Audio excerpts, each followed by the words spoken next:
Well, Naveen, thank you so much again for coming here. Absolutely. It's been a long past. I mean, obviously DCVC has had some interesting history with you in both previous companies. It's been 10 years. Yes. I'm working with DCVC. So we want to start with you before Nirvana. So tell us who was Naveen before Nirvana and how did you end up kind of coming with Nirvana? Yeah, I guess it's a long story. I mean, when the beginning of new fields tend to be like a little bit circuitous. You want to go do AI, now you just go get a CS degree and it's all pretty straightforward. So I actually, I was interested in kind of the brain as a computer for a very long time. I even did research as an undergrad, and I'll date myself, in the mid-90s around neuromorphic computing and things like this, like some of Carver Mead's work, around neuromorphic computing. Then, after graduating, I ended up getting a job at a startup in the Valley, and this was right before the dot-com bubble. And so I was, that startup went under before I got out of school, all the fun stuff that happened back then. But I ended up working at Sun Microsystems doing computer architecture. Went to several startups designing hardware, doing architecture. But always kind of had this in the back of my mind. It's like, there's a better way to build a computer, and we have an example of it in our head. And back then it was like kind of thought of that the brain did like magical search algorithms and this and that. We didn't really understand it. It seemed pretty clear to me that neural networks were a path at that time. And so after 10 years in industry, had a pretty good job, 1.5 kids. I quit my job and went back to grad school. Wow. To get a PhD in computational neuroscience. And that was a little bit of a crazy thing to do, but it was really just, it was not driven by like, oh my God, I'm gonna have this great career. It was more like, hey, computers are going to become intelligent at some point. Hopefully I can make an impact in it. Right? That was the motivation. And that was a full-time PhD. You left your job. I did, yeah. Wow. I worked for the first year. It was a startup I was at doing like two-way video compression and hardware. So I worked there kind of part-time because it was a startup and there's no redundancy. So right. They're like, please don't leave. So I was doing that for about a year and then was full-time. Wow. So yeah, it was a lot of fun. I loved grad school. I finished my PhD with wet neuroscience, like doing monkey experiments, recording neurons with multi-electrode arrays and stuff like that for neural prosthetics. I finished it in like 3 years, 9 months, something like that. And then afterward, I had a brief stint as a quant, which I hated. I hated my job. I was getting a divorce. I had to go make some money. I had 2 kids, like all that stuff, right? So, but then I got a research position at Qualcomm. And Qualcomm actually at that time, this was like 2012 timeframe, actually had one of the best research groups for AI in the world.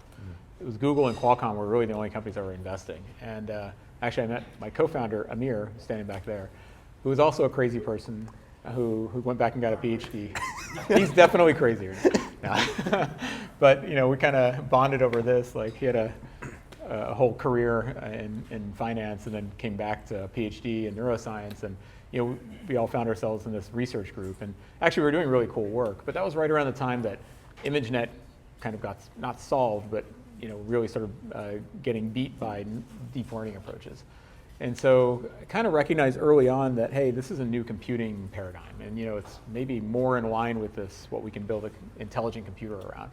So we quit in 2014 and started a company called Nirvana. So the first AI chip company. And that company was acquired by Intel in 2016. But it kind of really set forth a whole movement around hardware, and it spurred NVIDIA, and we competed with them at Intel, and a bunch of fun stuff. But, yeah. So what was Nirvana doing? We were building a new computing architecture for neural networks. So, you could say like, well, every computing architecture does arithmetic. It's true, but it's like, what are the primitives that it really optimized around? And the primitives were, two-dimensional structures like matrix multiplication. So basically, the whole architecture was two-dimensional. Didn't do really scalar math, and it was also designed to be distributed from the get-go. So very high bandwidth, low latency interconnects. We contemplated that back in 2014, and that's what we see today, serving large language model training and stuff like that. But that has underpinnings 10 years ago, so it's pretty cool to see it actually in my lifetime. And how did you raise money for that as a kind of a first-time founder, raising money for a hardware company? Was it an easy experience? Like how far did that tech company go, Nirvana go in the experience? Yeah, raising money was very hard. In 2014, seed rounds were really seed rounds. It was, I think we raised $600,000. I know it sounds like ridiculous, right? That's like a salary for somebody you're hiring from Google or something, right? But that was our entire seed round. And we did it mostly with individuals. So like Sam Altman was part of it, and actually Amir's cousin Dara, who is now the CEO of Uber, Ali Partovi, another one of his cousins. There's a bunch of people in the Valley. And really the promise was like, hey, we're going to potentially disrupt computing. And funny, when we went to bigger VCs, like in the summer of 2014, when we tried to raise an A round, most of them are like, why the hell would I invest in hardware? We stopped doing that 10 years ago, right? So everybody had been burned by the networking downturn. If some of you are old enough to remember that, like mid-2000s, all the networking startups that were raising money around building a new ASIC for that basically went under. And so a bunch of folks lost all their money. A bunch of VCs kind of went into hibernation when it came to funding and hardware. And then we had the whole subprime mortgage thing, which kind of fucked everything up again. Yeah.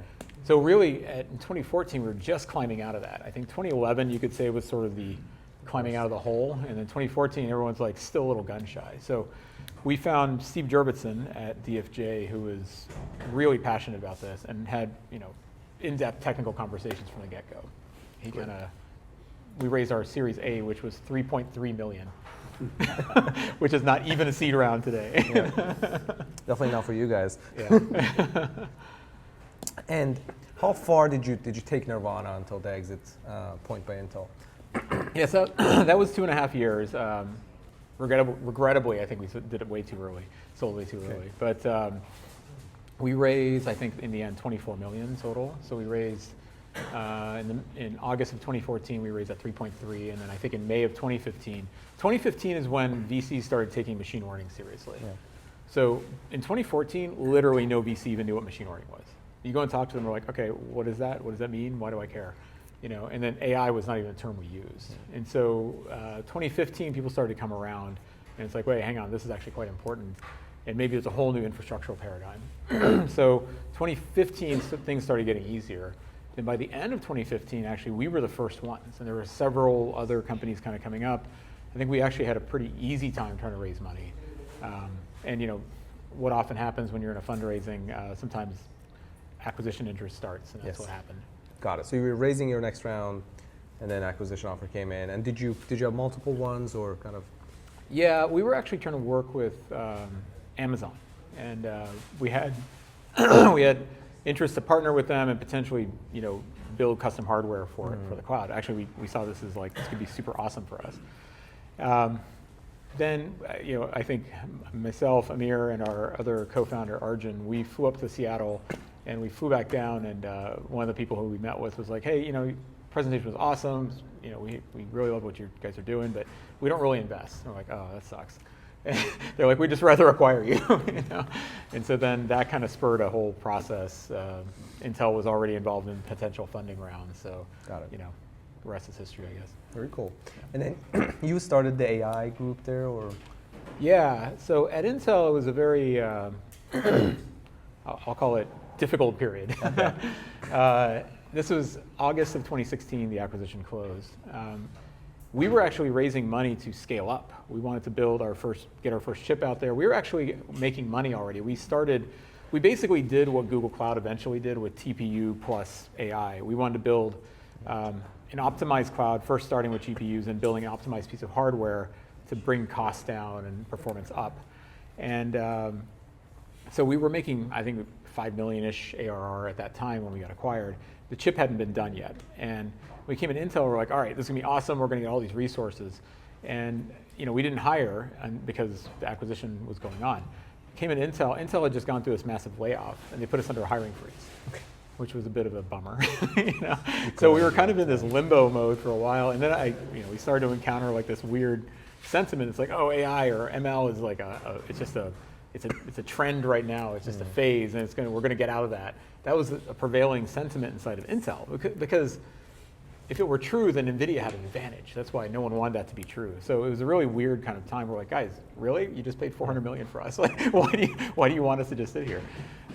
So eventually, the CEO at the time actually had a bit of a interest in AI, and he would just pull me aside and he would just email me or message me like, hey, you got time to talk? I want to learn about AI. Okay. So we talked about it, and eventually he was like, hey, we should go start a group. And I was like, okay, great. Funny thing, he actually met me, and he's like, well, who should run the group? And I was like, I guess me. And he's like, I'm glad you said that, because I told the board last week that we're gonna do this and you're gonna run it. I'm like, okay.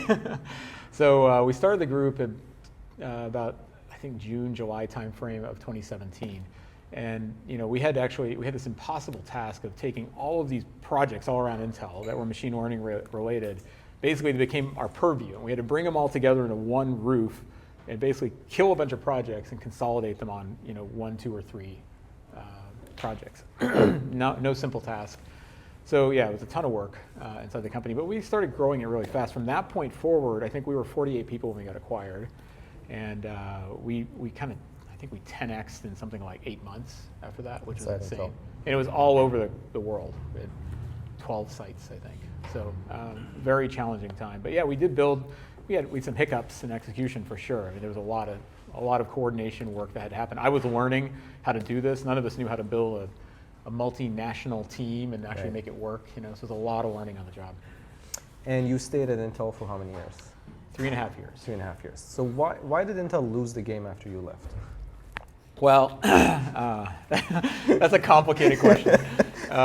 I think at that time, when we came into Intel, we actually had an advantage. That was before NVIDIA had released something that was like a 2D based architecture, like the Tensor Core they call it now. So the V100 chip was announced shortly after our acquisition. It was May of 2017.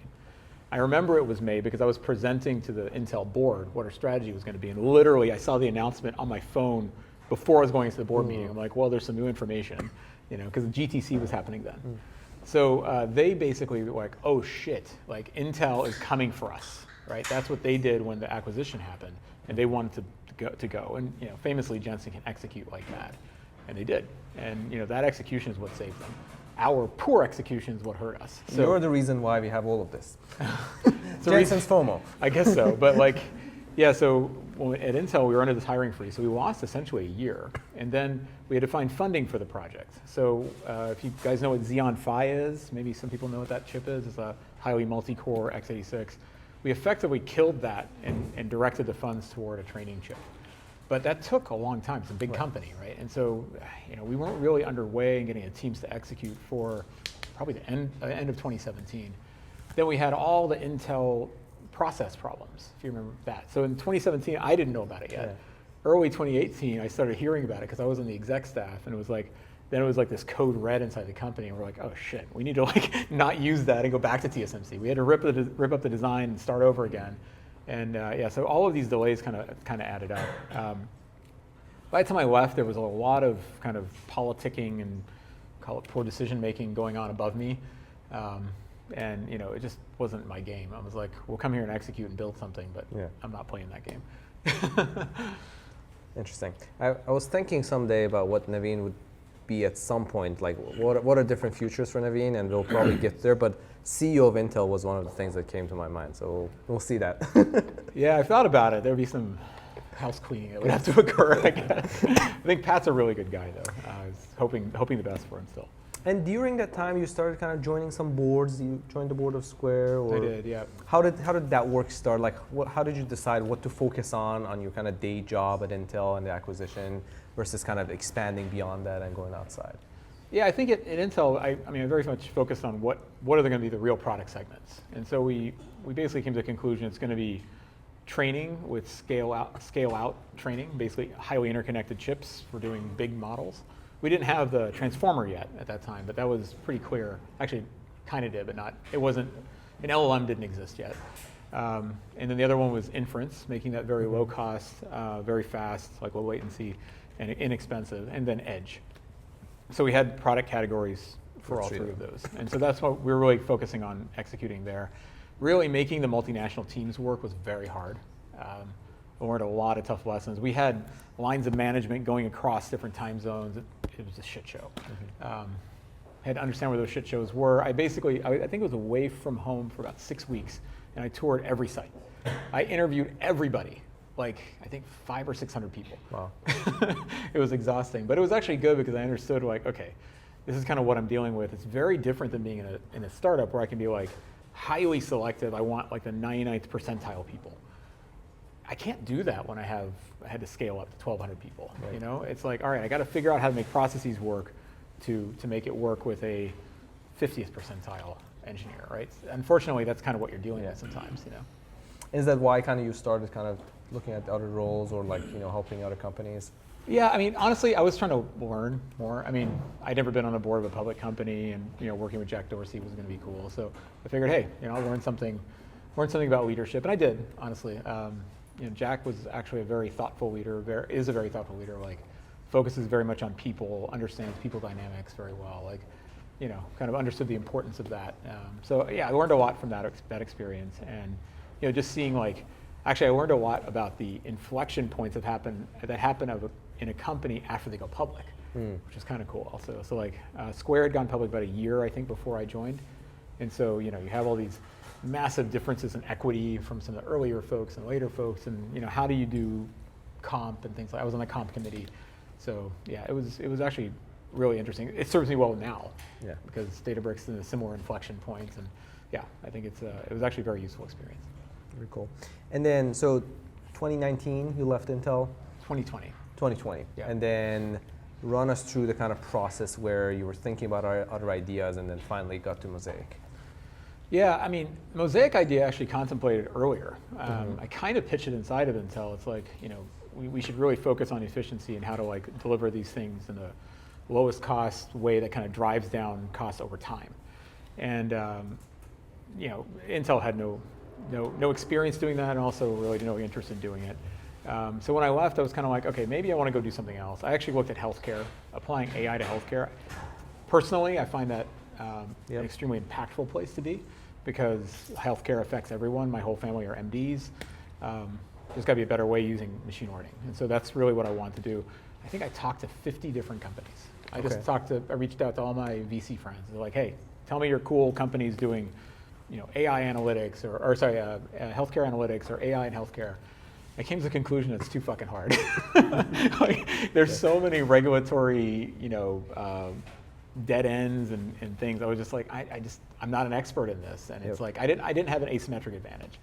So I kind of abandoned that, and honestly, I was racing cars a lot. That's kind of what I was doing in 2020, and started thinking about this problem more and just reading. And I reached out to Jonathan Frankel, who published the paper, The Lottery Ticket Hypothesis, and this was during COVID. Just like cold email? I literally cold emailed him and his advisor. Cold emailed an academic out of MIT. Yeah, right? Okay. He was still a PhD student. Yep. And I reached out to his advisor as well, and it's like, hey guys, I really like your paper. Like, I think it lays out some very foundational concepts.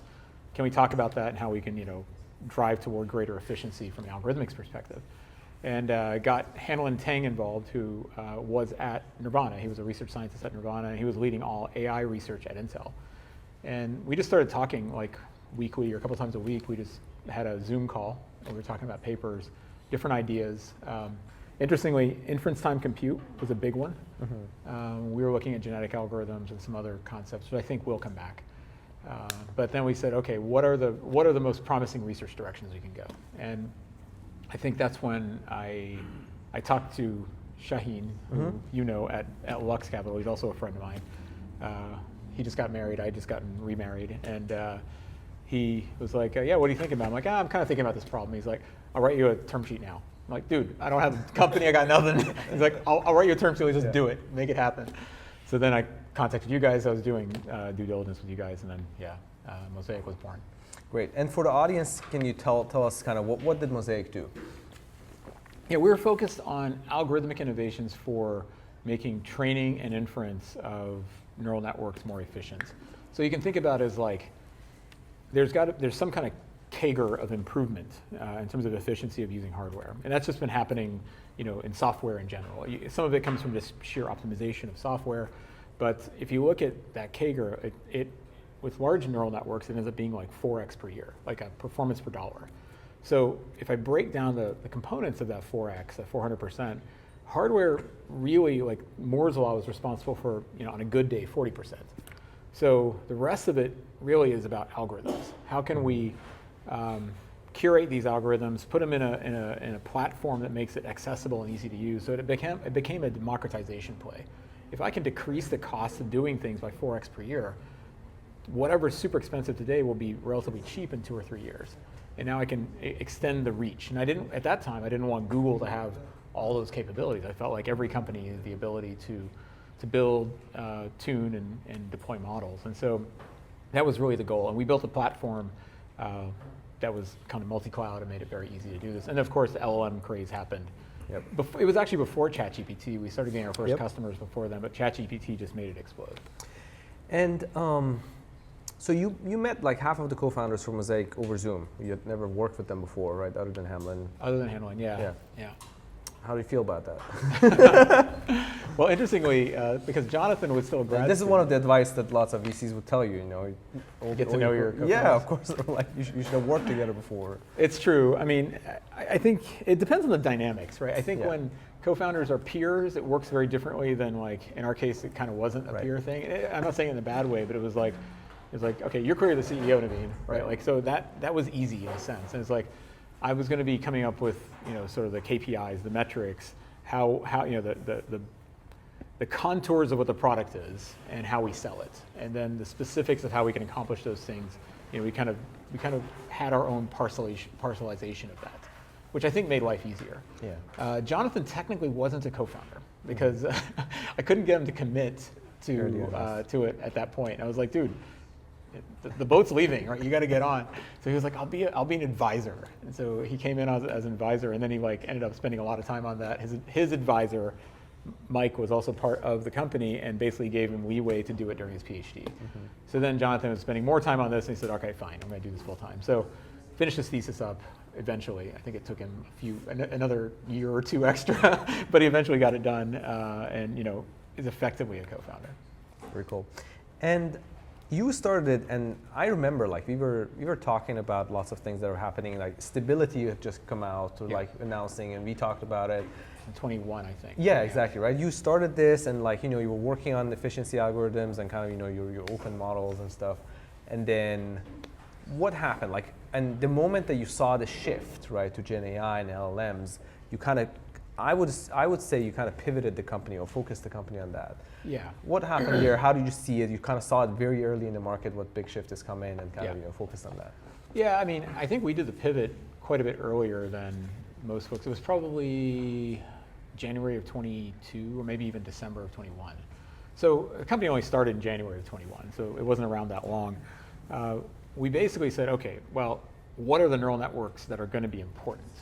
And at that time, if I just took a snapshot of the world and said, what was consuming the most compute, it would be computer vision, probably. And so we initially started there, but then we said, nah, actually the BERT-style stuff was getting to be very important. So we actually went first towards BERT, and then we went to decoder-only models. But that happened, like late 21, early 22. And it was more just like the zeitgeist of what we knew was going to happen. Like, this is going to be important. And then we started seeing the things like Galactica from Meta, and several others were being released, I think like April, May of 22 in that time frame. And so we knew this was going to be big. So we laid the foundations early, and then when the awareness hit, we were ready. We had the platform, the product worked at that point. It was still a little rough, but it did work. And then kind of acquisition came around kind of similar to Nirvana, right? Fundraising. 2.5 years, yeah. Run us through that story, how did you meet Ali and get to that decision? Well, I met him in, actually I think March or April of 23. And we took off, like the end of 22 and 23, actually Stability was a customer of ours. Yeah. Like anybody building anything cool was a customer of ours, because we were the central place that could do this. No one else really had a tool. And basically, I think we went from almost 0 to 20 million revenue in about 5 months, which is a pretty crazy ramp. And it was just, I think we had exactly the right product at the right time, right? It just happened to be the right timing.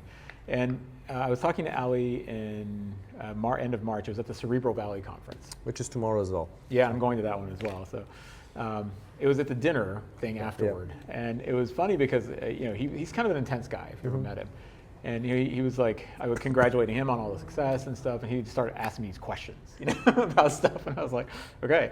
And he was trying to get more educated on it, and he's like, how did you guys build that? How did you do it so fast? I was like, well, we were actually building it for a while, and he was very aware of my team. Clearly, he had done research on the team, and he was like, hey, can I get your contact? We'll keep in touch. So we just like text, and we actually talked a couple of times. But I actually said, it's funny because Clem from Hugging Face was at the party too.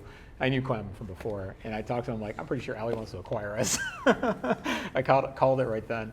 And then oddly enough, in the beginning of May, he actually texted me on like I think it was a Saturday night, and I was like, yeah, I'll talk to you on Monday.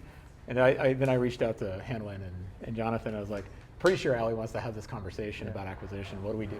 So kind of gamed it out, the night before. And yeah, actually, what was funny is right around that time, several large companies that you would know also wanted to talk about acquisition. And to me, I was like, no way, I don't want an acquisition. Databricks was a little bit of an exception. In fact, we even copied Databricks from a deployment standpoint. The way we deployed was this kind of like in VPC kind of thing, and we had a serverless backend. We sort of copied their deployment model and business model to some degree. So we said, okay, maybe let's talk about this. That was probably the single place I would have considered for acquisition. And did you how much did you push the price, or how much of a negotiation was there? Quite a lot, actually, but it happened very fast. Yeah. Because it was basically Ali and me. Yeah, And just going back and forth. actually, Matt Acco was pretty good in pushing hard as well, as he does. It was. I think the negotiations were about 2 weeks. Mm-hmm. So May 8th, I believe, is when he first said that, and I think we had a agreement by like the 20th or something like that. We had to do some legal stuff, and we got the deal signed in another month. And this was the time you were getting lots of kind of offers for investment too. I mean, it was kind of a slower first year or two, but then at that time, lots of people were like, I was responding to like 2-3 emails from other VCs trying to get in touch with Naveen. Yes, there was a lot of interest at that time. Because they saw the revenue growth. We were kind of powering a lot of new stuff. So they saw it as like, oh, this is a new infrastructural layer in the stack. I think we built the right thing at the right time. But with Ali, it was like literally a back and forth. Like, talked to him at 2 a.m. We were just like trying to sort this out, and he was playing the games like, oh, I got to go back to my board and all this kind of stuff, right? The usual stuff. But I think they started at like 400, and I was like, thanks, Ali. Let's do a partnership. Right. So eventually we got to the 1.3 and kind of came up with a deal construct that made sense. Great. And now you're running kind of the Gen AI group within Databricks. It's all of AI, actually. All of AI. Yeah, traditional ML too. And you're involved with the venture team as well, right? Yeah. It's still a small company. It's like a big startup, Yeah. so everyone is. And it seems like you very much like the integration. Like Mosaic has become actually, it's kept the name and Yeah. Yeah, we extended the actual meaning of Mosaic to Mosaic AI inside of Databricks. It actually is all AI, ML, vector databases, all this kind of stuff is now part of that. We didn't have those components, and we brought them under one umbrella. It's actually been amazing to do that, and we see the power of that platform. I mean, Databricks has like 12,000 customers. You plug all this stuff in, and boom, people can use it. Yeah. Just that channel velocity is huge. So it's been pretty cool to see that. So lots of things have been built in the AI land at this point, right? There's lots of companies have pivoted. There's the kind of foundational model companies, data companies, hardware companies, infra layer companies. Where do you see kind of going forward most value being accruing to companies? Is it the application layer or all the way deep down or somewhere? And you've talked about kind of competition and how do we don't really have an edge against the big players in some of these areas. So where can startups and these founders go after? Well, I think the most obvious place where you don't need massive investments is the vertical AI space. And of course, you got to be careful not to create a niche, right? But I think if I look at the sum total of value creation from generative AI, it's going to be in the verticals. Okay. I think. I think it's hard because those are also very different to sell into. So it's hard for one company to capture all the verticals. So you end up with this kind of splintered space. Some of it becomes really big, some of it doesn't. The infrastructure space, the clouds are obviously going hard at this right now. We are kind of in that space as well. I think our advantage is that Databricks has kind of hit an escape velocity as a company. We have the channel, we can sell, and we have the multi-cloud portion of the stack. So, if you look at an Amazon, if they were really serious about owning the infrastructure software, they would put it on Azure. They would put it on GCP. They don't. So what that means to me is that they're really serious about making their infrastructure sell more, right? They do all the infrastructure software so they can sell physical infrastructure. We don't do the physical infrastructure, so we're incentivized only to build the best software. So I think we have a chance there. Now, but if you're a startup today, infrastructure is really hard to be horizontal. And I'm not saying don't do it. There's a couple of companies that are doing it and doing it really well, but what I see from like the Fortune 100 companies, it's very hard to break away from the big clouds. That's my personal take, because I see, like the big banks and regulated industries, they're super paranoid about where their data goes. Like, for instance, in Databricks, we don't even move data outside of a given region. We have a separate control plane for like US East 1. It doesn't even move to other regions within AWS, so without explicit permissions. So in order to make that work, it's very hard to say, I'm going to just put some GPUs in a random little cloud that I don't even know what the physical infrastructure looks like or the security. So it's going to be hard for that. Now, is there going to be a whole set of startups who are building on these other clouds? Absolutely. But I think it's hard to play in the infrastructure space as a small player. How about foundation models? Yeah, I mean, I think that's another thing, right? We're seeing diminishing returns right now on the investments of training big models. And this is why we're actually seeing something interesting with this inference time compute. I actually think there's a great opportunity here to do something. I don't know what it is. If I knew what it is, I'd go do it. But do something magical here, because what I see from a kind of purist on the AI or intelligence side is counterfactual reasoning, this kind of thing is super important. And LLMs are great. They're basically giant conditional probability estimators. Okay, that's super useful, but it doesn't actually allow you to model different scenarios and make decisions. You don't necessarily need to go build a new model to do that. Maybe you can prompt your way there. Maybe you can tune your way there. And if you orchestrate these things the right way, you might be able to build something really amazing. And I think this kind of A-star or whatever star search is part of that. And I think there is an opportunity for somebody really clever to do something amazing here. It might manifest in a vertical AI though. Yeah. Right. Like I'm going to go solve X, and I'm going to do it really well through this like reasoning engine that I built. Where do you think defensibility accrues if you're building vertical AI? And there's so many companies building in each vertical. That's a great question. I think it's kind of sad, because as a technologist, I want it to be the technology, but it's never the technology, right? The technology is like your wedge in the door, and you can then use that to pry open the door, and then you build a channel. Build your company. Right? If you don't have the channel, eventually you lose, no matter how great your technology is. So I think that's going to be the thing. It's like you become the player to do something particular. What OpenAI has done, I think, better than anyone right now, they have become the name brand. Yeah. And I mean, I would argue Anthropic has better models than them right now, but still OpenAI wins almost every fight.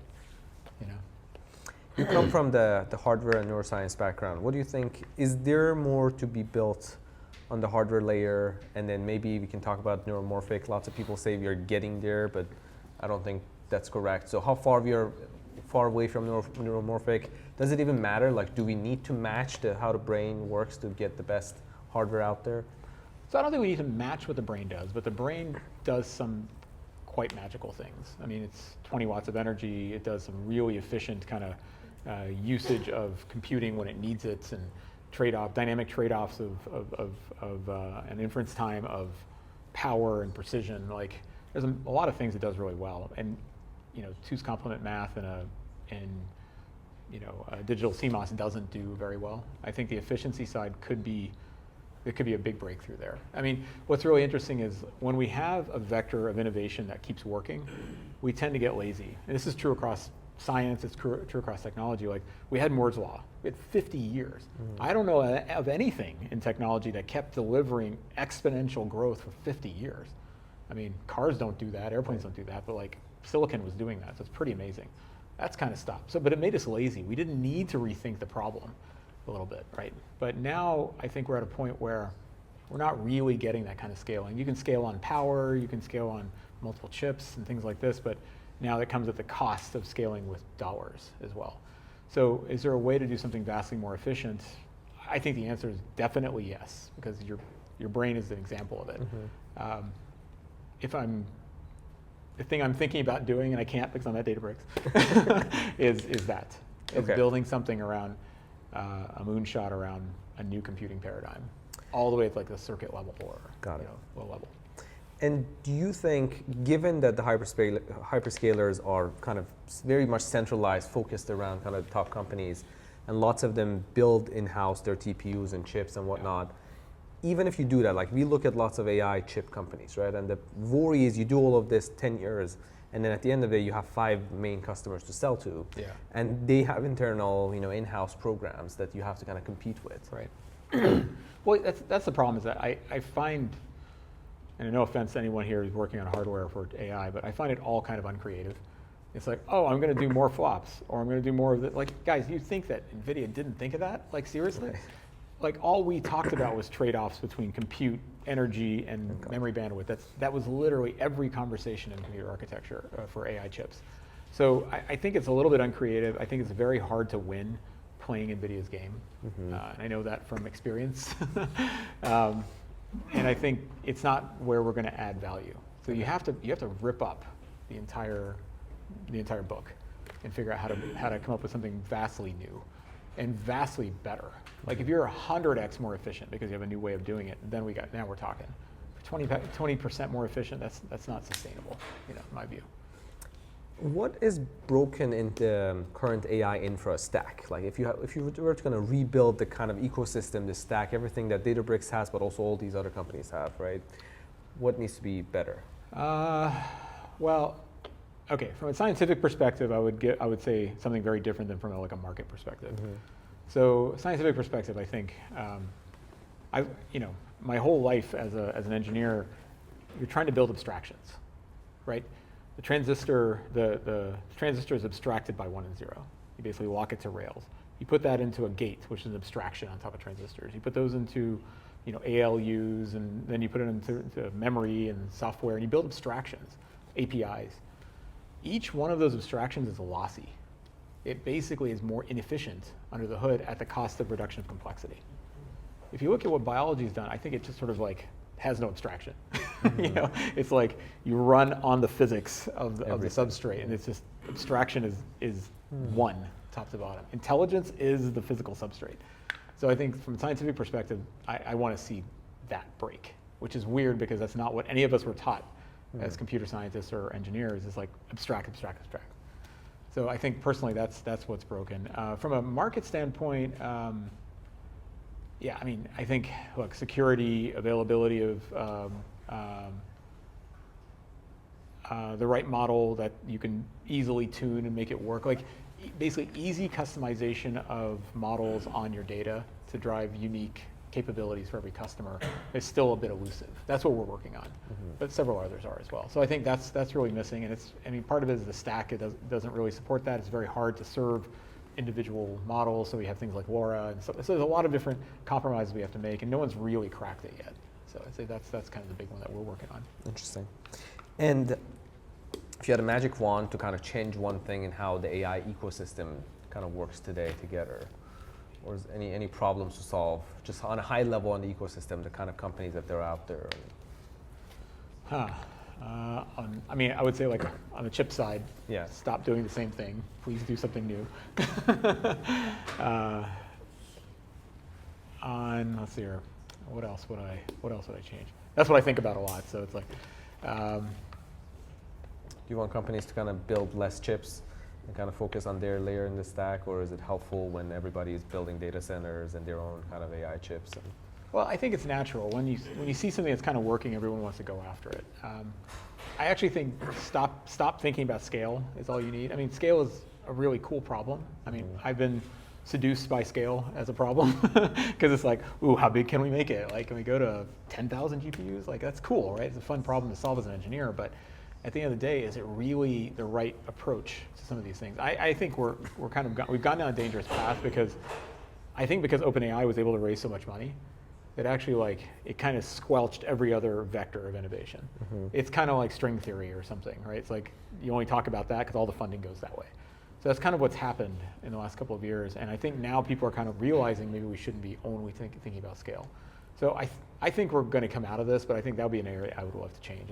It's not just scale. There's something fundamental that we're missing. And my proof positive for that is that I can take a mouse, which their brain runs on maybe 100 milliwatts, something like that, and I can drop that mouse into any environment, and it'll figure it out, right? It'll come up with something that is reasonable. And we have no computer that can do anything like that, right? It doesn't make stupid errors. It probably won't die, 4 billion years of evolution worked. Yeah. Pretty robust system. Very cool.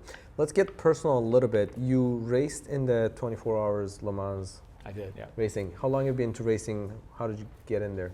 I mean, on and off. I've been racing since like, I don't know, 1998 or something like that. I've always loved cars, and I, went to a BMW club event and happened to be pretty good at it. I think some people are just kind of naturally good at it, and some are need a little more training. And then I raced karts and stuff at the early 2000s. And I actually didn't do anything for a long time when I had kids and went back to grad school and all that. But when I sold Nirvana, I don't know, I didn't really want anything. I wasn't really super motivated by money. I didn't want a new house or any of that, but I did want a Ferrari.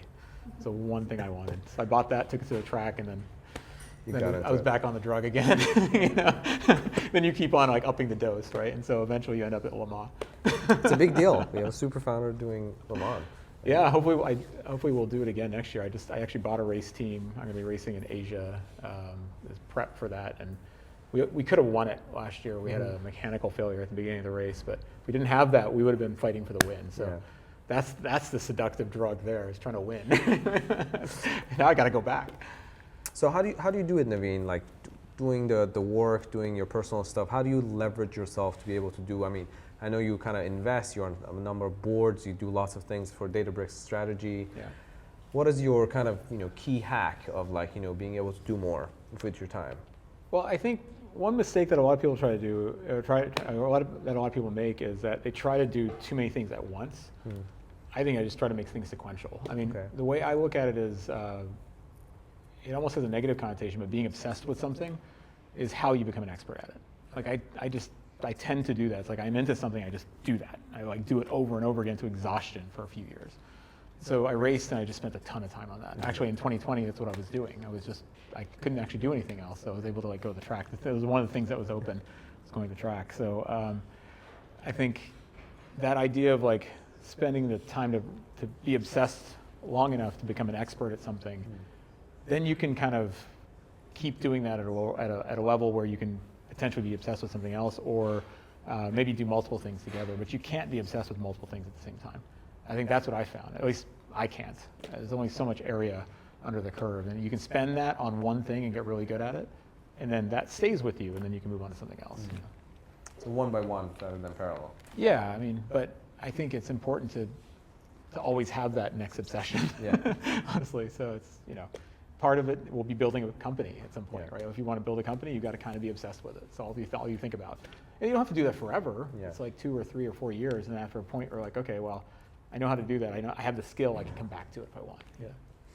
And as you saw with the Superfounders, I always push them on, when are you leaving? So obviously you're not leaving Databricks, but what does the future hold for Naveen? In 5 years, in 10 years, are you joining dark side? Are you a VC? Are you having multiple companies? Are you starting another company? Are you racing full time, buying 10 racing teams?